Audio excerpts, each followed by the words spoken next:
দীর্ঘদিন ধরেই বাংলাদেশ পাকিস্তান এবং সৌদি আরব জোটে বা পাকিস্তান এবং চীন জোটে যোগ দেওয়ার একটা গুঞ্জন শোনা যাচ্ছিল, যদিও সরকারের কর্তা ব্যক্তিরা কেউই এটা স্বীকার করতেছিলেন না। বাট সাম্প্রতিক সময় পাকিস্তানের সঙ্গে যে সম্পর্ক, পাকিস্তানের সঙ্গে ভাবের আদান প্রদান, উচ্চ লেভেলের কর্মকর্তাদের আসা যাওয়া, বিভিন্ন প্রতিরক্ষা চুক্তি, এগুলো অবশ্যই ভারতের উদ্বেগের কারণ। এবং আমাদেরও চিন্তা যে আসলে কি হতে যাচ্ছে, স্বীকার করতেছে না, আবার সম্পর্ক হচ্ছে, ধরি মাছ নাসুই পানি।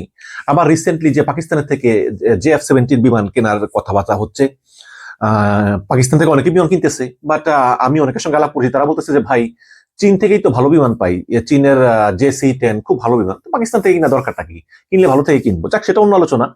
এখন এই ভারতের সঙ্গে বাংলাদেশের যেই মানে সম্পর্কে টানাপোড়া চলতেছে, ক্রিকেট নিয়ে বা অন্যান্য বিষয় নিয়ে, হিন্দু নির্যাতন এসব নিয়ে, তো এর ভিতরে কিন্তু পাকিস্তান এবং চীন তার একটা মিটিং করেছে যে যেভাবেই হোক বাংলাদেশকে সেভ করতে হবে। আবার গতকালকের খবর যে পাকিস্তান এবং সৌদি আরব যে জোটটা করেছে, যে প্রতিরক্ষা জোট, একজন আক্রান্ত হলে আরেকজন এগিয়ে আসবে, এটার সঙ্গে তুরস্ক যোগ দিতে চায়। জানেন যে তুরস্ক হচ্ছে শক্তিশালী একটা রাষ্ট্র, যারা অস্ত্র রপ্তানি করে, এবং তারা বাংলাদেশেও অস্ত্র কারখানা করবে, চুক্তি হয়ে গেছে। এবং তারা একমাত্র এশীয় দেশ যারা ন্যাটোর সদস্য। যদিও সাম্প্রতিক সময়ে আমেরিকার সঙ্গে একটু টানাপোড়ান চলতেছে, বাট তুরস্কের একটা ভালো প্রভাব আছে বহির্বিশ্বে। সেই তুরস্ক এবার পাকিস্তান এবং সৌদি জোটে যোগ দিতে চায়। এবং নতুন খবর হচ্ছে যে পাকিস্তান এবং সৌদি প্রতিরক্ষা জোটে তুরস্কের পাশাপাশি বাংলাদেশও সদস্য হতে যাচ্ছে। এটা আমার কথা না, এটা টাইমস অফ পাকিস্তান লিখেছে এবং সেখান থেকে অনুবাদ করেছে বাংলা পত্রিকা মানব জমিন। আমি একটু পড়ে শোনাই। লিখেছে, পাকিস্তান তুরস্ক সৌদি প্রতিরক্ষা জোটে যোগ দিতে পারে বাংলাদেশ, টাইমস অফ পাকিস্তানের রিপোর্ট। জাতীয় নির্বাচনের পর বাংলাদেশ উদীয়মান পাকিস্তান তুরস্ক সৌদি আরব প্রতিরক্ষা জোটে যুক্ত হতে পারে, এমন জল্পনা ক্রমশই জোরালো হচ্ছে নির্বাচনের পরে। চুক্তির খসড়া চূড়ান্ত করতে, দেখুন, চুক্তির খসড়া চূড়ান্ত করতে দুই দেশ একটি যৌথ প্রক্রিয়া বা মেকানিজম গড়ে তুলেছে। 2024 সালের আগস্টে আগের সরকার, হাসিনা সরকারের পতনের পর এই প্রক্রিয়া আরো গতি পায়। পাকিস্তান এবং বাংলাদেশের মধ্যে সাম্প্রতিক উচ্চ পর্যায়ের সামরিক যোগাযোগ এবং পাকিস্তান ও সৌদি আরবের মধ্যে বিদ্যমান কৌশলগত পারস্পরিক প্রতিরক্ষা চুক্তি এই আলোচনাকে আরো তীব্র করেছে। এই খবর দিয়েছে অনলাইন টাইমস অফ পাকিস্তান। এতে আরো বলা হয়েছে, 2024 সালে বাংলাদেশের রাজনৈতিক পালাবদলের পর আঞ্চলিক ভূরাজনীতিতে যে পরিবর্তন এসেছে, তার প্রেক্ষাপটে প্রশ্ন উঠেছে, নির্বাচনের পর বাংলাদেশে গঠিত নতুন সরকার কি আদৌ এই ধরনের কৌশলগত প্রতিরক্ষা সম্পর্ককে আনুষ্ঠানিক রূপ দেবে এবং এর মাধ্যমে দক্ষিণ এশিয়ায় নিরাপত্তা কাঠামোতে নতুন মাত্রা যোগ করবে। মানে নতুন সরকার আসলে কি আসলে এটা করবে নির্বাচনের পরে? এই সম্ভাব্য জোটের ভিত্তি গড়ে উঠে 2025 সালের সেপ্টেম্বর মাসে স্বাক্ষরিত পাকিস্তান সৌদি আরব কৌশলগত পারস্পরিক প্রতিরক্ষা চুক্তির মাধ্যমে। এই চুক্তিতে স্পষ্ট বলা হয়েছে যে এক দেশের উপর যে কোনো আগ্রাসনকে উভয় দেশের উপর আক্রমণ হিসেবে বিবেচনা করা হবে এবং এটি প্রতিষ্ঠিত সামরিক জোটগুলোর মতোই সমষ্টিগত নিরাপত্তা নীতির প্রতিফলন ঘটবে। বিশ্লেষকদের মতে ইসরায়েলকে ঘিরে চলমান সংঘাত, উপসাগরীয় অঞ্চলের নিরাপত্তা প্রতিশ্রুতি নিয়ে অনিশ্চয়তা এবং ক্রমবর্ধমান আঞ্চলিক উত্তেজনার প্রেক্ষাপটেই এই চুক্তির জন্ম।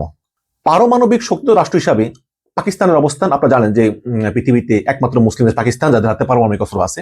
তো এই পারমাণবিক শক্তিত রাষ্ট্র হিসাবে পাকিস্তানের অবস্থান এবং দীর্ঘদিন ধরে সৌদি বাহিনীর জন্য পাকিস্তানের সামরিক প্রশিক্ষণ কর্মসূচি এই সহযোগিতার মূল ভিত্তি ছিল, যা এখন একটি প্রতিরক্ষা চুক্তিতে রূপ পেয়েছে। সাম্প্রতিক প্রতিবেদনে বলা হয় যে পাকিস্তান সৌদি আরবের এই জোটে যোগ দেওয়ার বিষয়ে উন্নত পর্যায়ের আলোচনায় রয়েছে তুরস্ক। 2026 সাল জানুয়ারি পর্যন্ত এই আলোচনা দ্রুত অগ্রসর হয়েছে। পাকিস্তানের সঙ্গে তুরস্কের প্রতিরক্ষা সহযোগিতার মধ্যে রয়েছে যৌথ নৌযান নির্মাণ এবং F-16 যুদ্ধ বিমানের আধুনিকায়ন। অন্যদিকে সৌদি আরবের সঙ্গে তুরস্কের সম্পর্ক অর্থনৈতিক ও সামরিক উভয় ক্ষেত্রেই উন্নত হচ্ছে। তুরস্ক যদি আনুষ্ঠানিকভাবে যুক্ত হয়, তাহলে এই জোটটি একটি শক্তিশালী ত্রিপাক্ষিক সামরিক ব্লকের রূপ নিতে পারে এবং এর অভিন্ন লক্ষ্য হবে অভিন্ন হুমকি মোকাবেলা এবং মধ্যপ্রাচ্য থেকে দক্ষিণ এশিয়া পর্যন্ত বিভিন্ন অঞ্চলে পারস্পরিক সামরিক সক্ষমতা এবং সমন্বয় বাড়ানো। এবং বাংলাদেশের সামরিক নেতৃত্ব পাকিস্তানের সঙ্গে সৌদি কাঠামোর আদলে একটি পারস্পরিক প্রতিরক্ষা চুক্তিতে আগ্রহ দেখিয়েছে। জ্যেষ্ঠ কূটনৈতিক সূত্র জানিয়েছে পাকিস্তানের যে চুক্তির খসড়া চূড়ান্ত করতে দুই দেশ একটি যৌথ প্রক্রিয়া বা মেকানিজম গড়ে তুলেছে। 2024 সালের আগস্টে হাসিনা সরকারের পতনের পর এই প্রক্রিয়া আরো গতি পায় এবং এর ফলে দুই দেশের মধ্যে কূটনৈতিক যোগাযোগ পুনরুজ্জীবিত হয় এবং প্রতিরক্ষা বিনিময় জোরদার হয়। 2024 সাল শেষ দিকে পাকিস্তানের একাধিক শীর্ষ কর্মকর্তা ঢাকা সফর করেন। সেখানে যৌথ প্রশিক্ষণ, সন্ত্রাসবাদ দমন এবং প্রতিরক্ষা সরঞ্জাম ক্রয়ের সম্ভাবনা নিয়ে আলোচনা হয়েছে। এই উষ্ণ সম্পর্কের প্রতিফলন দেখা যায় বেশ কয়েকটি গুরুত্বপূর্ণ সফরে। 2025 সালের অক্টোবরে পাকিস্তানের chairman joint chief of staff committee Dhaka সফর করে নিয়মিত বিনিময় কর্মসূচি এবং যৌথ মহড়ার বিষয়ে সমঝোতায় পৌঁছান। পরবর্তীতে আলোচনাগুলোতে গোয়েন্দা তথ্য বিনিময়, খেয়াল করবেন খুবই গুরুত্বপূর্ণ জিনিস, পাকিস্তানের সঙ্গে গোয়েন্দা তথ্য বিনিময় এবং অপারেশনাল সমন্বয়ের বিষয়টি উঠে আসে এবং অপারেশনাল সমন্বয়ের বিষয়টিও উঠে আসে। 2026 সালের জানুয়ারিতে বাংলাদেশ বিমান বাহিনীর প্রধানের পাকিস্তান সফরে চীনের সঙ্গে যৌথভাবে তৈরি JF-17 ঠান্ডা যুদ্ধবিমান সম্ভাবনা নিয়ে আলোচনা হয়, যা প্রতিরক্ষা সহযোগিতাকে বাস্তবে রূপ দেওয়ার ইঙ্গিতে স্পষ্ট।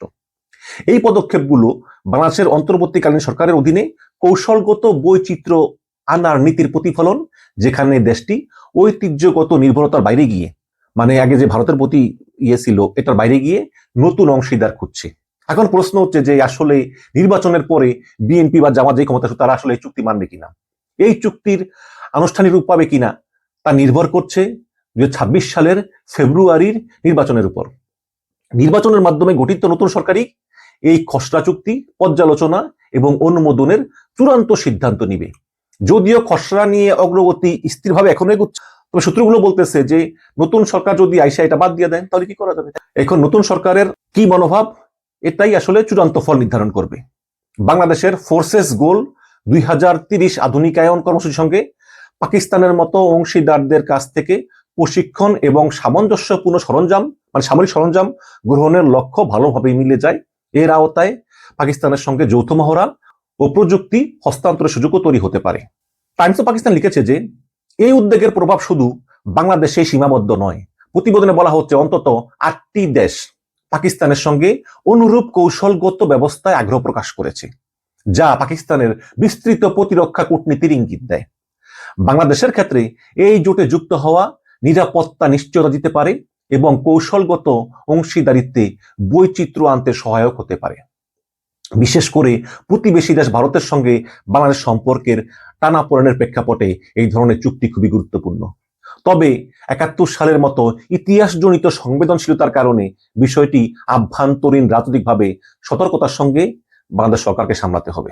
বিশ্লেষকদের মতে এই ধরনের সম্প্রসারিত জোট মুসলিম অধ্যুষিত দেশগুলোর নিরাপত্তা সমন্বয়ে একটি গুরুত্বপূর্ণ মাইল ফলক হতে পারে এবং দক্ষিণ এশিয়ার শক্তির ভারসাম্যেও প্রভাব ফেলতে পারে। যদিও এখনো এটি আনুষ্ঠানিকভাবে 4 পক্ষীয় কাঠামো নয়, মানে বাংলাদেশ, সৌদি আরব, পাকিস্তান এবং তুরস্ক আনুষ্ঠানিকভাবে কোনো হয়নি, তবুও সন্ত্রাসবাদ দমন, প্রশিক্ষণ এবং প্রতিরক্ষা উৎপাদনে, মানে অস্ত্র উৎপাদনে অভিন্ন স্বার্থ ভবিষ্যতে আরো গভীর সহযোগিতার দিকে ইঙ্গিত দিচ্ছে, যে বাংলাদেশ, পাকিস্তান, সৌদি আরব, তুরস্ক ভবিষ্যতে কঠিন বন্ধু হয়ে উঠতে পারে। বিশ্বব্যাপী যে ট্রাম্পের যে ভেনেজুয়েলা আক্রমণ, রাশিয়ার ইউক্রেন আক্রমণ, এই অনিশ্চয়তার প্রেক্ষাপটে এই ঘটনা প্রবাহ জোট ও অংশীদারিত্বের নতুন সমীকরণের প্রতিফলন ঘটবে, যেখানে পারস্পরিক প্রতিরক্ষা চুক্তি প্রতিরোধ ক্ষমতা এবং কৌশলগত গভীরতা বাড়ানোর হাতিয়ার হয়ে উঠেছে। এবং বাংলাদেশে নির্বাচন যতই ঘনিয়ে আসছে ততই নজর রাখা হচ্ছে যে বাংলাদেশে নতুন সরকার কে আসে এবং কোন পথে সে তার পররাষ্ট্রনীতি এবং নিরাপত্তা নীতি নির্ধারণ করে। এর উপরে নির্ভর করবে বাংলাদেশ, পাকিস্তান, সৌদি আরব, তুরস্ক জোটে যাবে কিনা। এবং দর্শক মতামত চাই, আপনারা কি মনে করেন যে কোন সরকার আসলে জোটে যোগ দিবে, বিএনপি নাকি জামাত? মন্তব্য জানাবেন। ধন্যবাদ।